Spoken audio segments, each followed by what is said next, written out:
experience, you donate your salary to the country, to the hospital. How meaningful is that for you to be able to do that for your own life?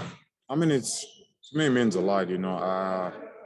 When I was kind of away from the game, trying to figure out what could motivate me to play for something bigger than just myself, because you know, like it was to me a big disappointment, but also throughout the process, you learn how to understand certain things, you know, this new way of living, and my dad was my first believer. You know, he spent his own money to allow me to perhaps follow my dreams and pay money out of his own pocket because he just believed that, you know, I could make it. I had a chance to give me a chance to make it in life, you know. And, I've always said, you know, the goal in life is never to live forever, but to live something that will live forever, you know. Obviously, he spent most of his time servicing people. And I think for me, it was just, you know, I think the day I pick up the phone and tell my agent that I was ready to play, one of the things that I did commit in the conversation, and what I told him was I wanted my salary for this year to go to the construction of the hospital for my dad, because I wanted, you know, and I had a desire to build him something that one will have his name, and two, hopefully it goes for generation, and that will service people and continue to service people. Hopefully we can save as many lives as we can. I know he couldn't be here to witness that, but I'm sure he's happy on the other side that I get to do something for him. This is the least I could do for him, you know, after all he has done for me, for my brothers, my sisters, and so many people back home that he has helped. And this is obviously just a continuation of been doing. Yeah. Is this the proudest moment for you during this process?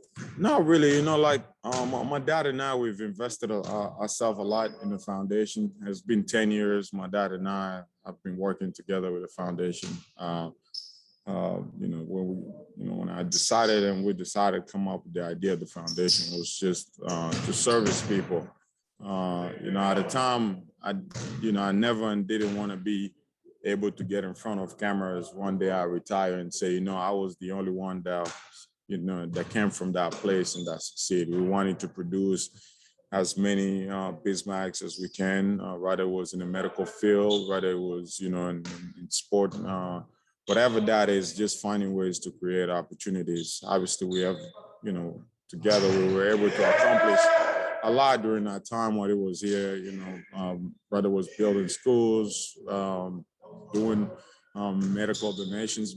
Even when COVID hit, when we sent those containers back home back then, it was in charge of running those containers, and it was still sacrificing and making his time, you know, to make sure that other people were going to survive as well, you know. So the idea of, you know, like putting this public is also welcoming other people that feel comfortable enough rather to be part of this or to ever want to come to Congo with us. You know, we always have our doors open. You know, that was the whole thing with my dad. He welcomed everybody. And again, I was extremely blessed. You know, God has blessed me so much, you know, to be surrounded by amazing people. And I was fortunate enough to be in a situation and conditions where I could actually, you know, evacuate him and put him on a medical plane, give him the best care possible. But, you know, when I first got home, you know, going to those hospitals back home, you know, my question was always, you know, how about these people that cannot take their families out? I have the capability of doing that, you know, and I could sit here and complain about it, you know, and always ask myself these questions. But the reality of it is, even if my dad would have made it, I think we would have found ways to dive into this because I experienced it firsthand, and you know, I really feel for these people. You know, you go there and then they're fighting for their lives, and you know, and there's only so much you can do at that time because you have your loved one that's also dealing with so much, and now your main focus is him, but you're also looking the surrounding like, God, I wish I could do something about this, you know. And I think, you know, this is the best way I find that, you know, that this year will be meaningful to me. It's not just the desire to go for a championship, but also the desire to save lives. And at the end of this season, I really want to be able to look back and say, you know, I dedicated this season to my dad, and we went for a championship. God will, we'll win a championship too. You know, like I will have tears, but it's not going to be tears of sadness. It'll be tears of joy because God has given me the opportunity to do something for others, and my dad will be able to cherish this on the other side. And, you know, we have had so many people reach out, they want to help. And I'm so thankful to everybody out there that really want to help. I'm grateful because, you know, I do things here with some of the people that I never come across. And there's so many people that's helping, you know, back home that they never gonna meet these families they've been helping. So I'm extremely grateful to all these people and mostly the organization, you know, the Sons organization have played a big role in how we accomplished this. So I'm really thankful, not just for the opportunity to be here, but them seeing my vision and wanting to help me help my people. You know, it's a blessing to be part of, you know, this journey they're on. And hopefully at the end of the season, we can look back and really be grateful for what God has done for us. The business. I think there's another player that comes to mind when it comes to giving back and building hospitals, home country in Africa, would be Dikembe Mutombo. You ever discussed or talked with him at all? No, that's my big brother. You know, Dikembe is my big brother, man. I wish I had my phone on so I can call him, but I know you guys probably can't hear his voice on the phone. So, but no, it's my big brother. You know, he's one of the first person when I got home, you know, that I call, because when I got home, what we started doing is bringing in doctors, and one of the person that I called first was him. Like, do you have anybody that you can send my way, and anybody you can put me in touch? And then from there, obviously, I had to reach out to people outside of the country. But you know, Dikembe has done so much. But if you look at the statistics of how many doctors we have in the country, it's not just about building hospitals. It's also about producing doctors. You know, there's like one doctor for every, I think, 10,000 or 20,000 people in the country. And if you really think about it, it's that we have over 80 million people, and it's one of the poorest country, but also one of the richest country as far as natural resources. The country is worth over $24 trillion. So I could sit here and complain about all these things that goes on and on. And, you know, my dad is, and I will always go back and forth, like, we are doers. We take actions rather than sit here and complain, and we educate the next generation. We have to build a platform so that hopefully a decade from now, we don't have to complain so much about the things we couldn't fix and information we couldn't pass on to the next generation, you know? So I think this is also an action that will hopefully start something. Hopefully we get as many guys as possible on board. I've had a lot of my friends and ex-teammates reach out, and, you know, like, to me, the idea is not even about the recognition, to be honest. Like, to me, it's just that I get to do something for my dad that hopefully my kids some days will be able to look back and say I did something, you know, with the problems and issues that the country was facing. So, you know, again, I'm always grateful to be in this position, because as a kid, you never once thought that this is gonna be my position. You know, as a kid, you just wanted to play basketball and survive. And here we are, you know, playing at the highest level. And what's the most we could do for other people, you know? So. Who are some of the people that have reached out and wanted to support you, if you don't mind asking? A lot of my ex-teammates, actually. I can't say their names because I don't know how comfortable they are. There's one of my friends actually that's visiting as well. He wanted to be here on the announcements, And it's just, and then we've put emails, we've received so many emails through social and social media messages. But the idea of this is like, I never want to be the guy that just go and ask people, hey man, this is my idea, I want you to support. I've always said I'm gonna put out my own money, and because I want people to understand that I'm not just asking them for an idea that I have. I believe so much in my idea that I'm willing to push as far as I can to make sure that this idea and dreams become reality. So, you know, initially we went back and forth. We didn't want to announce it because this decision, I made it back in November, and this is before I even get back to play. But then it was like, what's the point of doing something generous if you cannot give people at least an opportunity to be part of it, you know? So I think this is the way we find it was right. But, you know, whoever gonna feel comfortable enough to speak out about this, I'm sure they'll be here on the microphone talking about it.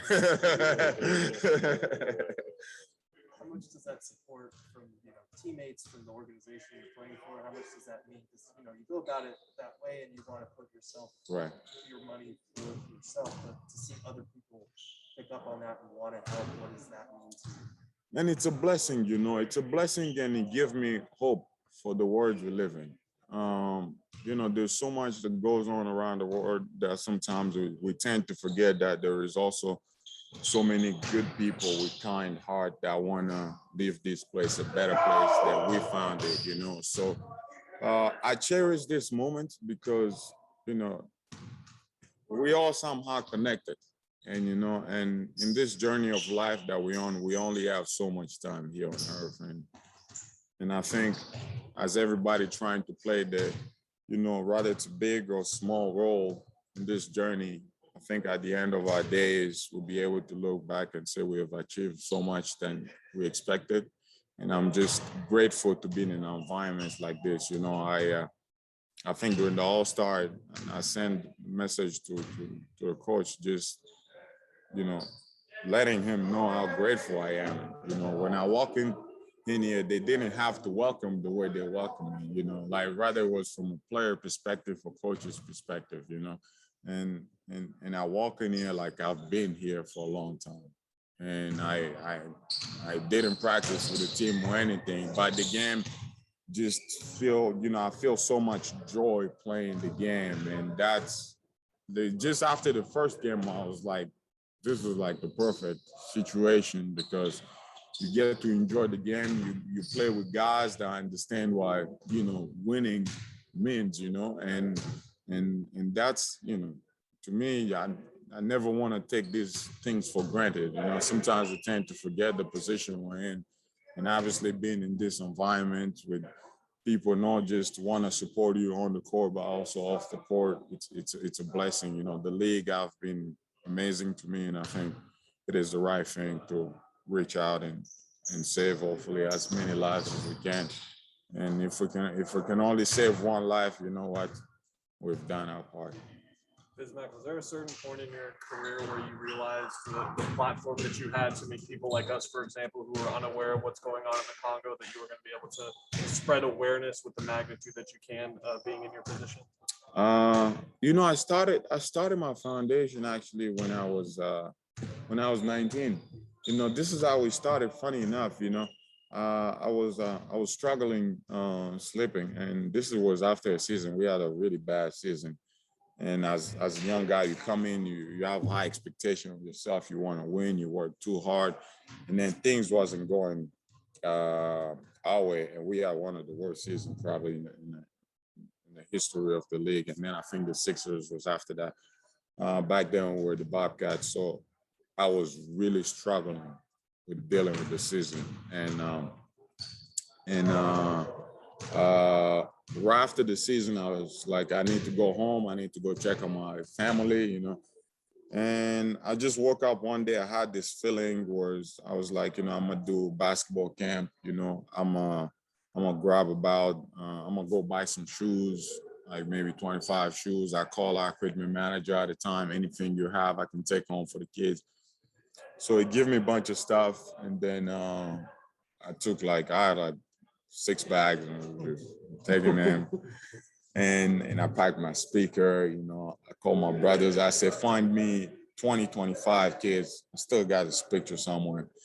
And I said, look, I'm gonna be the DJ, I'm gonna be the coach, and I'm just gonna have fun with these kids, and I'm gonna give them, you know, new pair of shoes, like new t-shirts, shorts, and all that stuff, so they could just have new stuff, because at their age, the first time I had my brand new pair of shoes was when I was 16, when I left the country.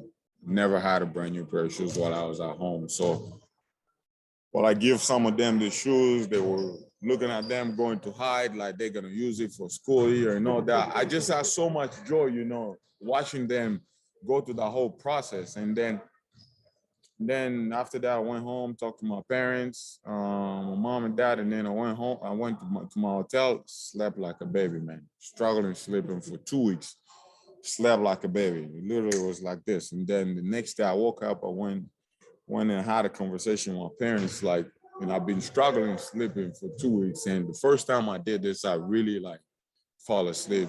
Like, just make an observation and see if it repeats itself. Maybe it's something you might start looking into. Maybe you were put in that position to service other people, you know. And then the second day I give them some more stuff. We had a great time, and I went back and slept like a baby again. I went and have a conversation with my parents, and they're like, maybe this is something you should look into. So I came back, had a conversation with my sponsors. They're like, yeah, we can support 100 kids. And then we were able to get gears from like Jordan Brand.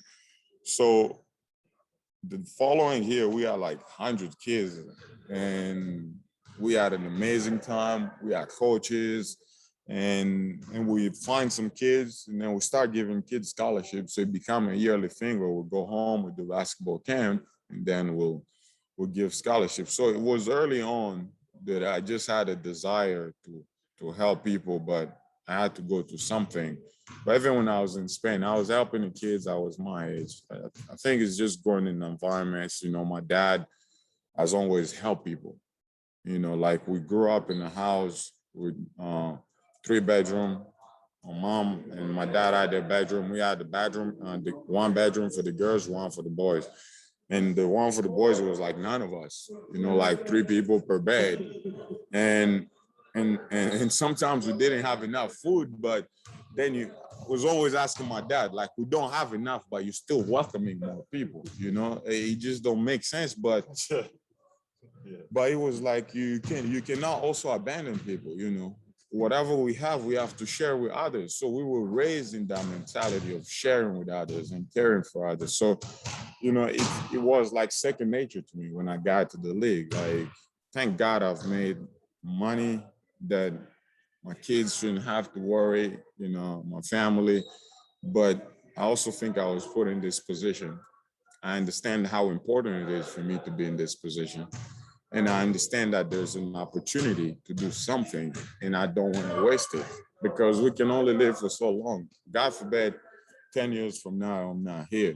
And then, you know, like, is there ever, I gotta wait for right timing to do things, you know? So I think the opportunity is here to do it now. And, you know, I think those ones that perhaps we've been waiting for, and we have to take this opportunity. Otherwise, we'll be looking for the next generation to do so. They're gonna look for the next generation, so on and on. But if we could set a good example for the next generation, I think when they come in, they will do better than we are doing now. It's like you're creating your own cycle, like a new cycle. There we go. So, but again, I appreciate you guys for shining some lights on this. You know, I'm really grateful to you guys as well. I don't think without you guys, we'll be able to reach out to as many people. So thank you. And I hope you have a great day, man. At least we do, man. Thank you. Thank you.